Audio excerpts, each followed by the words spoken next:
because there's a really important factor here, folks. It is easier to set an appointment than a live transfer. It is easier. It is easier.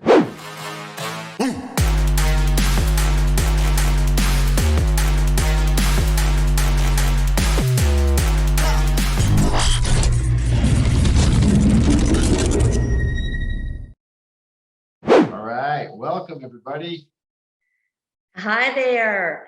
I am glad to have you guys here. I am here with Gus Castro from PowerISA. And for those of you that don't know, I am Sandra Cribb. I am a broker owner of Next Home, the Palmetto State in South Carolina.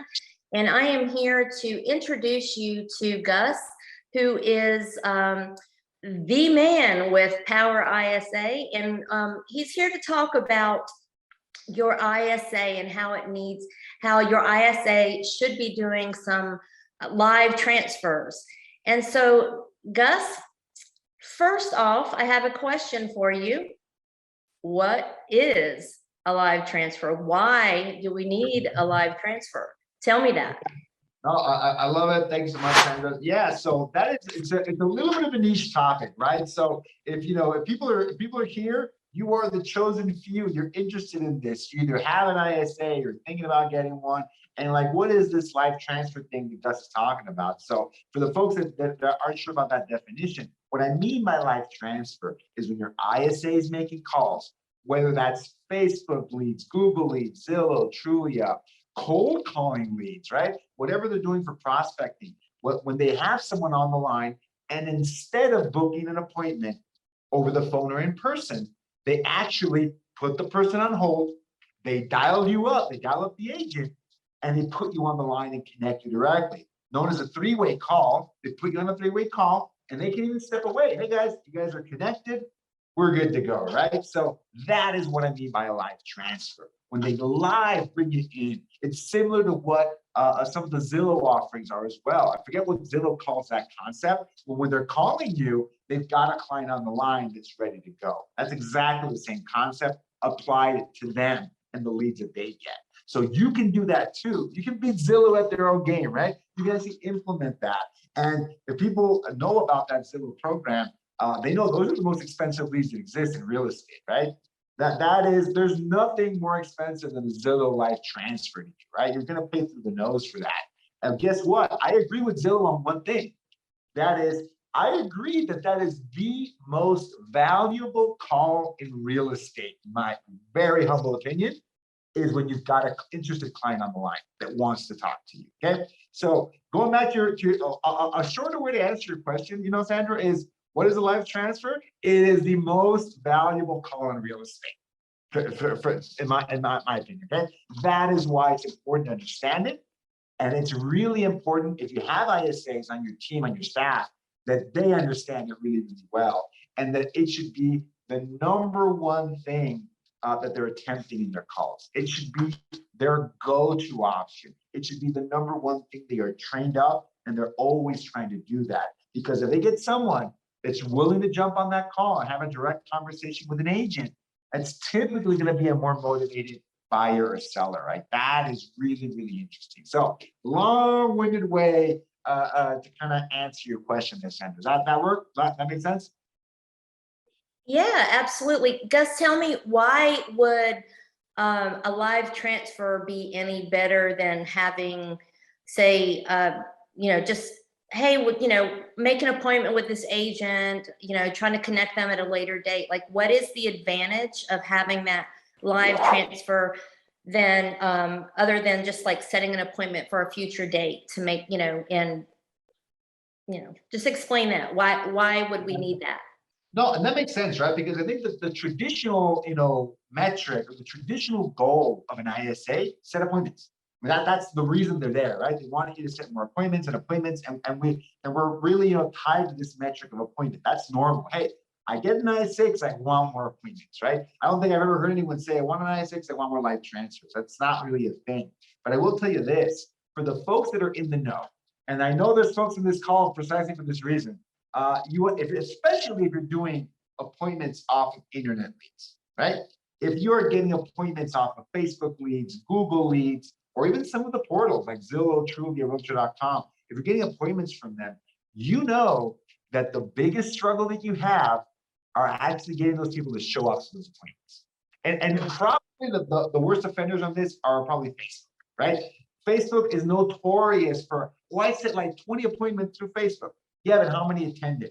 A 50% no-show rate off of a Facebook lead is typical, is average actually, right? You're gonna get people having a lower show-up rate to Facebook appointments from Facebook leads because of the nature of those leads. They're more higher up in the funnel. They might not be further along versus maybe someone that's coming off of a Zillow or Realtor.com. But even with Zillow and Realtor.com, you get a lot of these no-shows. So the biggest challenge with appointments set by ISAs is that you want quality.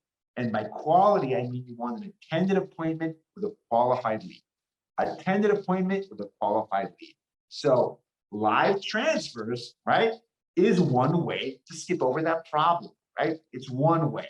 And there's a lot of things you can do to bump up that appointment attended rate, to bump up a lot of these. There's more things you can do. But one of the solutions that we found, particularly for this internet lead problem, the no-show rate for internet leads, inherently flakier than other kinds of leads, is to live transfer the hottest leads. Live transfer them. So there is no appointment they have to attend. There is nothing that's going to get in the way of them forgetting or just having something else to do, right? There's again, consumers, we got to have empathy for these folks too. I don't want to just say these leads are flaky. I mean, a lot of these consumers, there's a lot of things going on in the world right now. We just came out of a major pandemic. I mean, there's a lot of things going on, folks. Many, many things.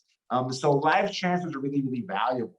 And actually, I want to give you guys a story, right? This is a really, I think hopefully this illustrates how important this whole project can be, because we, PowerISA, didn't always do live transfers first. That wasn't our first option, actually, right?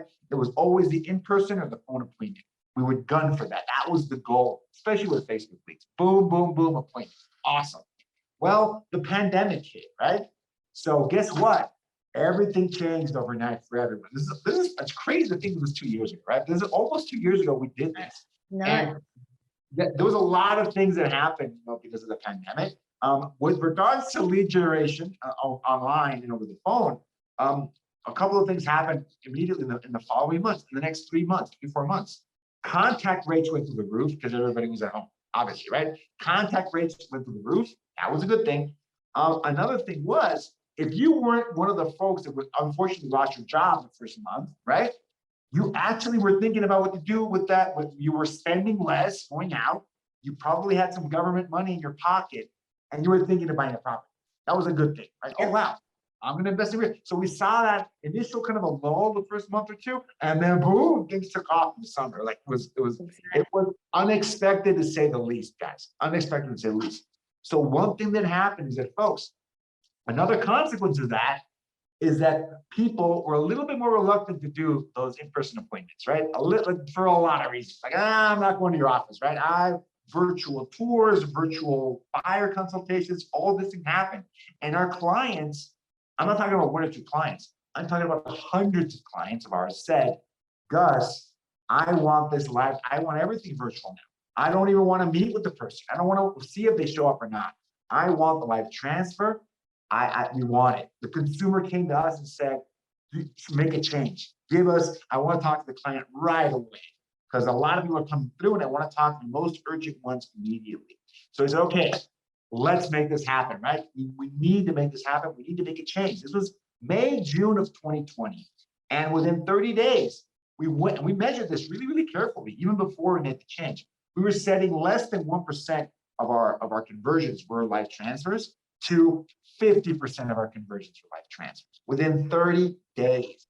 And this was again, very large ISA team. I think back then we were at least 60 people making calls. So a very large ISA team that we retrained on a new process, live transfers first. They knew about live transfers, but we had never been serious about live transfers, right? So 2 years ago, almost to the day, right, a month or two off, we became serious about live transfers because the market changed, the market shifted, and we had to change with it, right?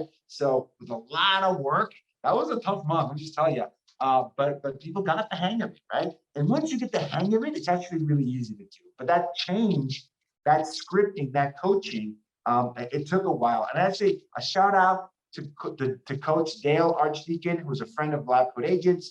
He does his own. He was instrumental in that process, actually. Right? He came in and coached our team. He helped us make that change, right? Mhm. How do we go from live transfers or essentially 0% of your conversions to live transfers being 50% of every appointment? Think of it this way. Instead of setting 10 appointments a week for a client, we were setting 5 appointments and 5 live transfers. Like, boom, that is a really big change in perception and conversion rate, satisfaction, all things went up. So live transfers were a great thing for our company. And that's why now, anytime I see an ISA making calls and booking a lot, especially phone appointments, which can be very unreliable, I go, you have to try live transfers first. Modify, change the behavior of your ISA to be a live transfer first process. And from experience, I can tell you that is 100% doable.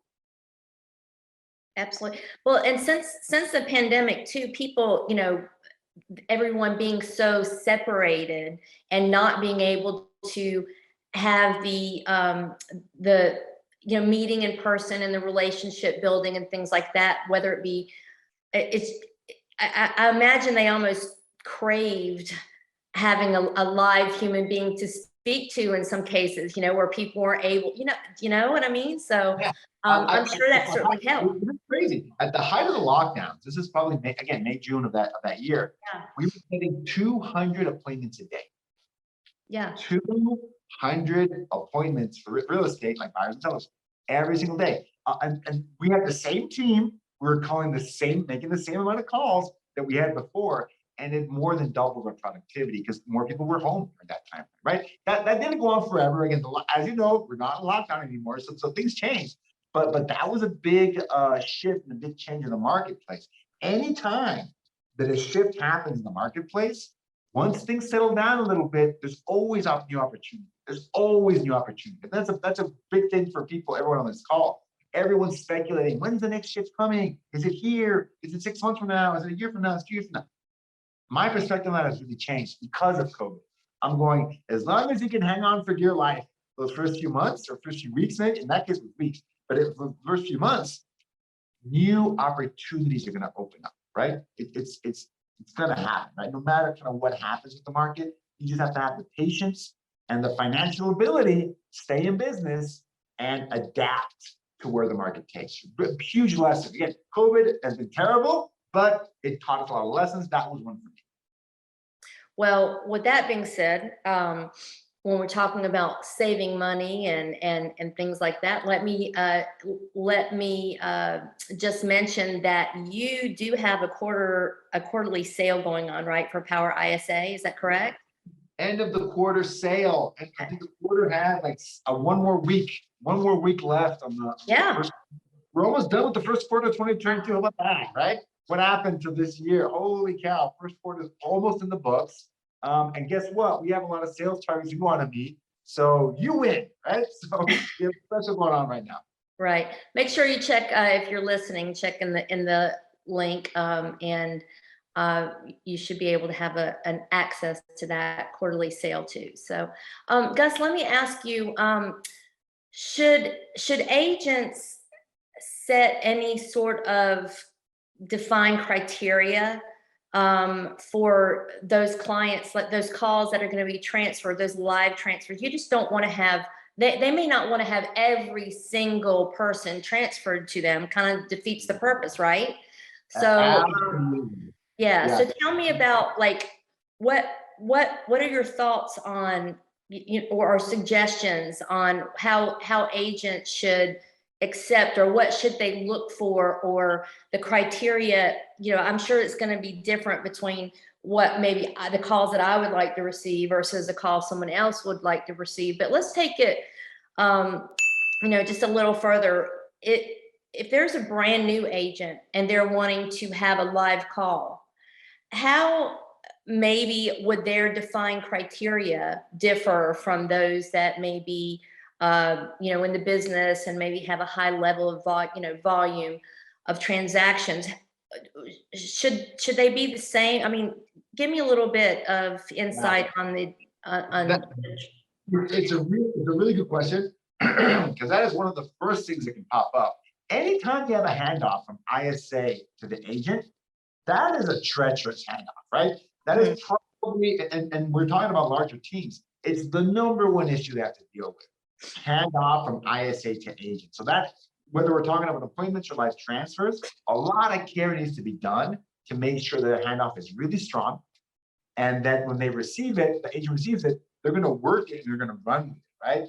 Because the number one thing that can make them not run with it, not be excited about it, almost dread it, is like, oh, it's another one of these dead-end buyer leads, right? Yeah. Oh, ISA is giving me some more garbage. Yeah, let me grab that and I'll toss it in the wastebasket myself. And that is a very typical response when you don't work on that handoff, right? So you nailed it, Sandra. You said, hey, is there some criteria you should have? Absolutely. You have to have some kind of criteria. You don't just want to transfer anyone that's willing to say yes to that. Oh, I've got plenty of time. Right. I'll talk to your agent. So the next question should be, and I'll get into scripting in a minute. The next question should be, great, let's make sure that this even qualifies, right? I take it back. They should be qualifying the lead before they even offer the life transfer, right? That's going to be there. If they are in the typical criteria people are going to use, price range, price point, they're going to use the type of property they're looking for, maybe even the area they're looking in. Yeah. And if those three things align, okay, then we should talk to them.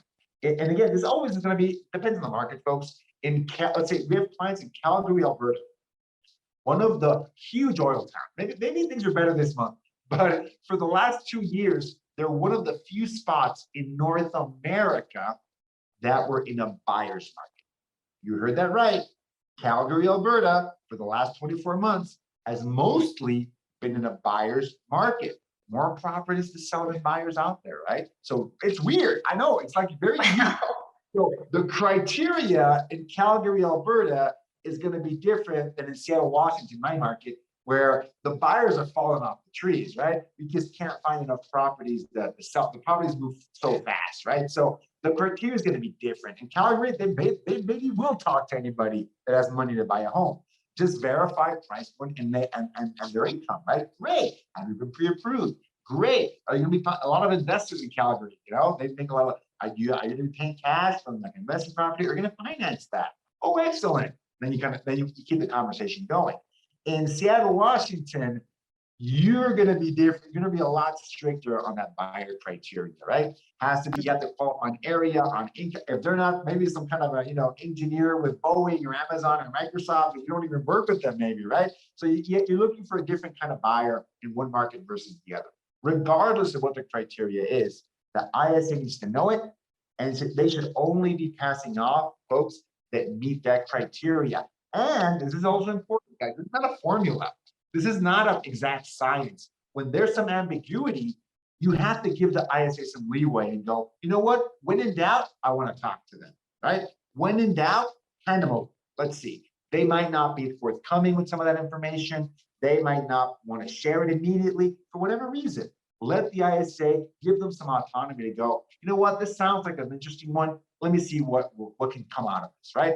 But that's got to be a two-way street. Both have to agree that, you know what, when in doubt, I want to talk to them. Or you might be so busy, Sandra, they're like, you know what, when in doubt, say no. I'm too busy right now, right? So I'm not going to go and risk it. So that is something that is going to be part of that ISA to agent handoff, and it's treacherous, right? You got to think about that. You got to be careful with that. It is probably one of the top reasons that ISAs can fail, when they do not have that good relationship. They pass a lot of bad leads in the past, and they don't have the trust of the agent. They're not going to be successful. Not that one. Okay. So really, that's a really good question.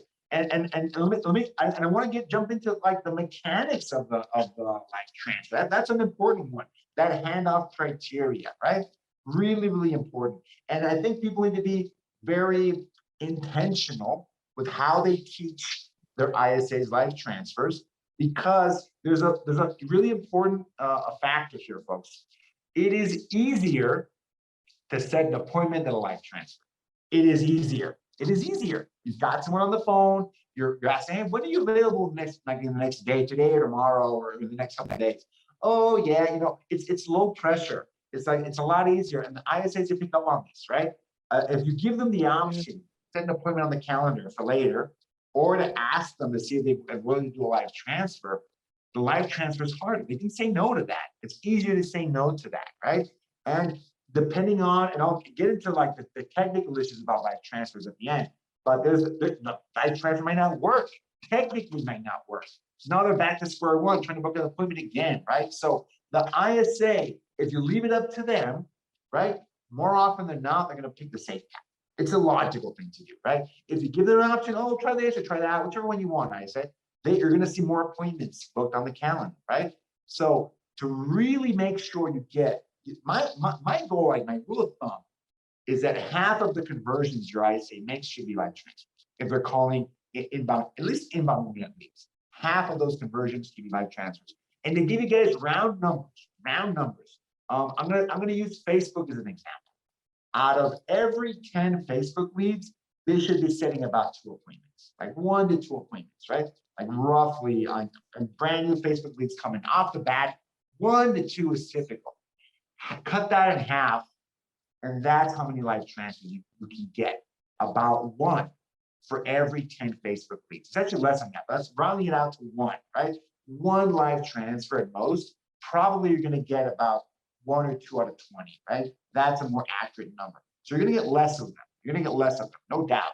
But you don't want a bunch of appointments that people don't attend either, right? I think it's a trade-off you have to make, and it's always better to talk to someone today than potentially talk to someone tomorrow or the day after or Monday, right? That's always more. A lot of things can happen, and guess what? The only thing you know about that lead is that they're online looking for homes, right? So guess what? You're going to give a chance to another agent to find them, to talk to them. I was just about to say, if you didn't have that live transfer and you set up an appointment for 3 or 4 days out, even the following week or whatever, they're just going to hang up that phone and going to find somebody else. So because when they've made that initial step to reach out to an agent, they're ready, at least in their mind, they're ready. They may not have possibly pre-qualified or anything like that, but they still have the intention of either buying or selling their home, right? And so just being able to have that live transfer, it's that now factor, that wow factor. You want to go ahead and try to meet their needs while the opportunity presents itself, because I mean, we all get lots of calls, from various entities trying to sell us something, right? And we talk to, and they want to set up an appointment, really you're not interested.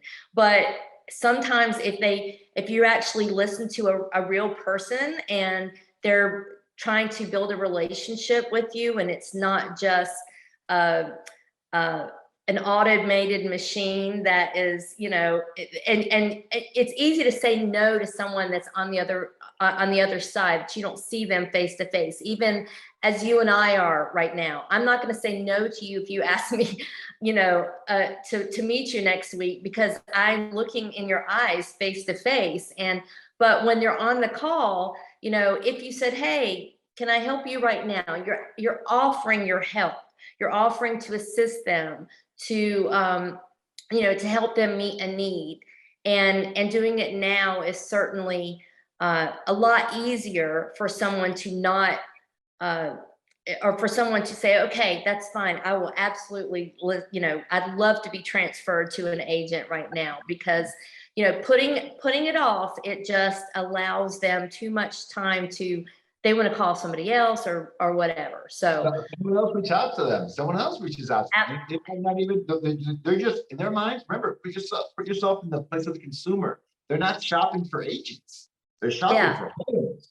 And every time they sign up on that website, every time they click on that ad, They're giving their information to get another agent, another agent, another agent. And yeah, we're going to meet on, today's Thursday, we're going to meet on Monday morning. They're going to talk to a lot of agents from here to Monday morning, because the only thing you know is online throwing out their information to everybody, and you're almost daring them to call your lead. That's your appointment. That's your lead. Right. So yeah, absolutely, 100%. So really, really great example. Exactly. That is what you have to kind of be aware of, and you have to react to, right? You have to react to that. That's real. That's a real possibility. Yet another reason to always try and talk to them right away. It's better. You get a chance to introduce yourself, to add some value, and I'll get into it a little bit, address their specific question, right? That their specific problem they have an issue with, like right then and there, and that builds credibility, builds trust, and it starts the relationship. It starts that relationship. I'm not saying that you get them home the next day, but talking to them, building that rapport, building that relationship, you're going to be way ahead of anyone else that has tried to talk. And asking them exactly what what is their ideal, time frame, and just asking them questions and listening, just like you said, just listening to what they need and try to meet those needs. So definitely the live, the now factor is what I'll coin that phrase. So, Absolutely. So, and let's get into it more. Like, talking about we're talking about that reluctance from the ISAs. It's a challenge. You have to be intentional about this. You have to be serious about this being your very first option. And here's the thing: when we're talking about, we're going to get into the scripting part now, right? This is the mechanics. This is the scripting for the live transfer.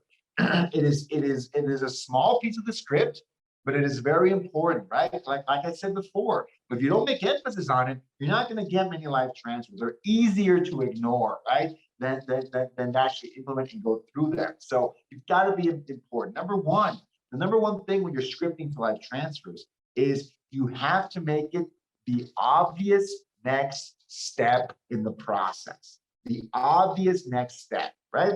So, and if you've seen, my other videos, if not, check them out here on LCA. When we talk about how the script should go, how that interaction with the client should go. It should be about asking them questions, showing curiosity, right? Trying to find out, okay, looks like they want to buy a home. Okay, what kind of home would they like? Where would they like to move? Okay, what's driving their decision? And you need to be thinking about your ISA or yourself making these calls. Okay, what potential problems do they have that I can solve for them, right? What problems do we have that we can solve for them? Because we call that the hook. Your solution, your hook, your value you're adding, your ability to address that problem is what drives their interest to do an appointment or a life transfer. It doesn't matter, right? So if they can't find any homes in the market, then having and this is an example, having something like an off-market property list, a list of your favorite homes for that area, the best deals going on this week in that area, whatever it is. If they're looking for homes, looking for inventory, looking for advice criteria, that's something you can use. Great. And if they accept or they want financing option, I don't know how much I qualify. I'm just getting started. That's great.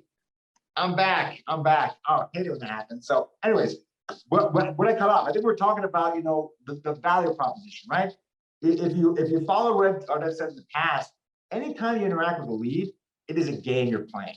It is finding out what they need, what their problem is. So we're asking them questions, we're showing curiosity to see if they're willing to volunteer what they need, what's the problem they have to solve, right? It's more than just what they're looking for. It is, they feel that there's no inventory available, right? How can you address that? They feel they're uneducated about the process. They're unsure. Oh, you need to be a solution for that. This is the one I love the most. This happens a lot. They might have a home to sell and they don't know how do they move into a new home in this crazy market when there's no homes available. You need to be a solution to that problem, right? And your team has to have the solution for that. And they're new to the process. They're new to the area. Whatever the problem is, folks, you as an agent are the solution, right? That's the mindset you need to get into, because that's how you're going to get them to agree either to the appointment or the life transfer, being the solution for them. And if they're not willing to volunteer what their problem is, what their concern is, you got to guess, right? Because you're the pro, right? And your ISA is also going to learn this. What is the likely thing they're going to want? We have an awesome VIP buyer program that we'd love to tell you about. We have a 5-step process that helps you win these bidding wars. Would you like to learn more about that? I would. Well, that's great because my agent, Sandra, this is the obvious next step.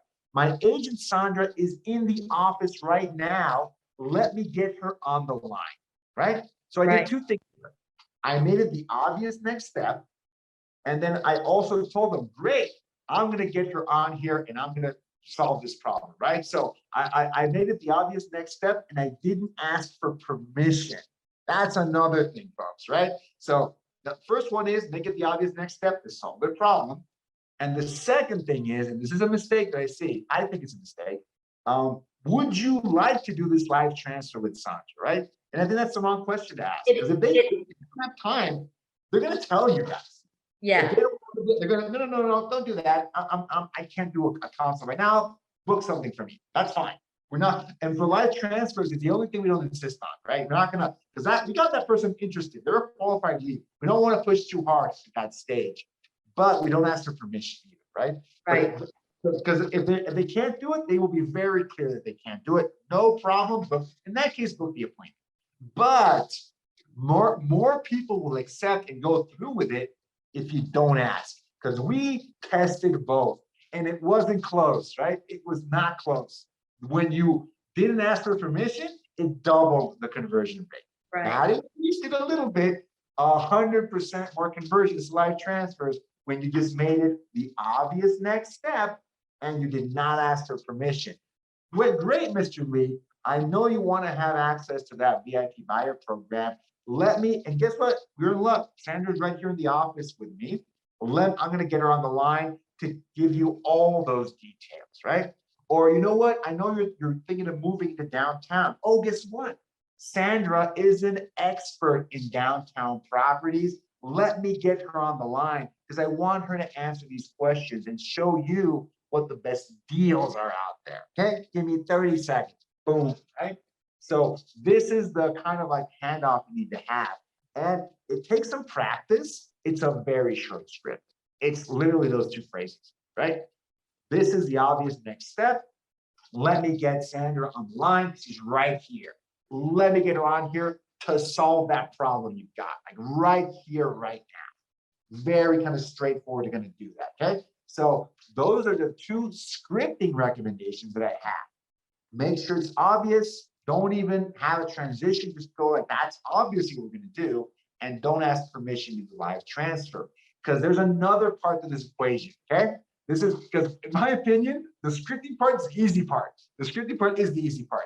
This next one can be a little bit challenging, and that is the mechanics of the live transfer. They've agreed by virtue of staying on the line. So they've agreed. They're on this journey. They're going to take this risk with you. Okay, well, I mean, I guess I'm already here. I need this information. I'm willing to give you the most valuable asset I have, my time, to see if Sandra can help me out, right? Let's see if she can help me out. Let's wait. And the ISA then needs to have this down pat. They need to understand this process, how to put the call on hold, how to call Sandra. Sandra, you got a live one here, meets your criteria. I'm going to put them on the line. Boom, you're connected.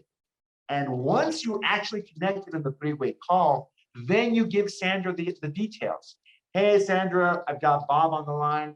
He's looking for a 2-bedroom condo in downtown, has never lived there. I told him you are the expert, and I want you guys to answer the questions that he's got. Go for it, Sandra. So what did I do there? You already have a criteria you've agreed to. You're not going to go over. You're not going to talk in that when the client is on hold, the clock is ticking. You got to be fast. You got to be fast, fast, fast. If you take the time to describe the scenario to Sandra on that call, they're going to drop off the call. You've got about a minute time before they are gone, folks. And trust me, you've never seen a more depressed ISA that has a live transfer fall through. It doesn't work, right? So you need to be fast. I got a live one, Sandra. Boom. We're on the 3-way call. And then you describe the situation, right? Because you know what the parameters are already. You know it ahead of time. Great. This guy wants this, and this. I've got Sandra on the line. She is amazing. I'll leave you guys to it. Boom, boom, they're talking, and the ISA can actually step out of that call and go on to the next call. Call the next week. Really, really, really important. Okay. So that is one piece of it. They have to have the mechanics of that process. You have to know it almost secondhand because they have to do it quickly. And then here, and we're getting to the biggest issue with live transfers. I'm not going to lie, folks. I was doing this from the ISA perspective. We have an ISA team doing this for folks. Our biggest challenge with live transfers wasn't the leads. It wasn't the script. It wasn't, the transition. It wasn't the handoff. It was making sure that the agents picked up the phone. That was by far our biggest challenge. I know agents in the room were like, well, this and that. So Jake, who's a former ISA, is like, yep, like, absolutely, folks, absolutely. And again, I have empathy for this. As an agent, I'm saying this as an agent. We get busy, right? We get busy. We're in appointments. We're doing high value activities. We're negotiating deals. We have all these things we're doing. Always, always. So I'm not here to knock on agents. What I'm here to tell you is that you have to find a way to take those calls. You have to find a way. And solutions that we found was obviously having the ISA's number like saved on your phone. Right. And even if you were on do not disturb, like iPhones and Androids can do this. Even if you were on a do not disturb, you can set certain numbers to ring your phone anyway. And that might be your mom, or it might be your kids, or your wife, maybe your spouse, but it should also be your ISA. Yeah. And they need to That's understand business. the reason they should call you is if money is calling on the line. Right. Do you want this commission check, Sandra? I think you got it. There you go, right? So saving it and putting it in your, and then they call it whitelisting. Whitelisting that number is a great idea because no matter what, that phone should ring. And you should protect your phone. It should only ring if money's calling, right? Or your family. Right? So it should only ring if values on the other line. It should only ring. Otherwise, it really shouldn't ring. So that is, and there's a lot of settings on these phones let this happen. The consumer, you can Google that, figure it out. But if it rings, that way, if you protect your phone and it only rings when money's calling, you're more likely to pick up. You're more likely. Absolutely. No matter what. Another solution we found to this problem, because it was a big problem, was the ISA, when they were in the process of the call, they would start a text conversation. Hey, Sandra, I got a live one. Are you ready to go? I need you to be ready to take this call. Like live transfer imminent, live transfer incoming. Are you available? They get that text message and you go, holy cow, I'm not. Let me get up and let me go to the corner or something. They're in a meeting, they're at the closing table. I had that happen once to a client. They were in the middle of a listing presentation. In the shower. Probably out of luck, but they were. This is the crazy story. They were in a listing presentation. Their phone gave a notification because they designed it that way, only to notify them when money was calling. They grabbed. I don't know how they did it. They got up and took that call. They converted the link, went back to the listing presentation. That takes some skill. I'm not saying do that, just for newbies. That is a pro move to be able to convert a lead on the phone, make it back to the listing presentation. And they're saying, I'm looking for buyers for my sellers, folks. I can't stop. Maybe somebody. That's a good script, by the way. You got to converting those buyers for their sellers. So, the most important thing is find a way to identify that call. Because when we first started this, I want to say something like 50% of live transfers were failing. 50% of them. So imagine we already have half of the conversions, only half of the people accepted. Of those, only half of those were succeeding. It was because the agent wasn't picking up the phone. That made us do all of these additional tips to get that down to a 50% failure rate, get it down to 30, get it down to 20. I wanted 0. It was not going to be 0, but we wanted to minimize it. And I want to say some teams, their failure rate was almost 0. It was almost 0. Because if that person wasn't available, they'd go to the next person, or it would ring multiple people, whoever picked up first. So I do want to say some teams are really on this. and they reduced it to near zero, which is impressive because the conversion numbers start with They're that. available. The more Yeah. people you're talking to, motivated buyers and sellers, that's the basis of everything. Appointments booked, listings signed, buyers and sellers, deals closed. Everything starts with how many motivated buyers and sellers are you talking to on a daily basis. So my recommendation is approach the problem that way. Approach it with that level of importance. How do I talk to more motivated buyers and sellers? Making sure none of them fail to reach your phone, number one, right? You just got an ISA making these calls.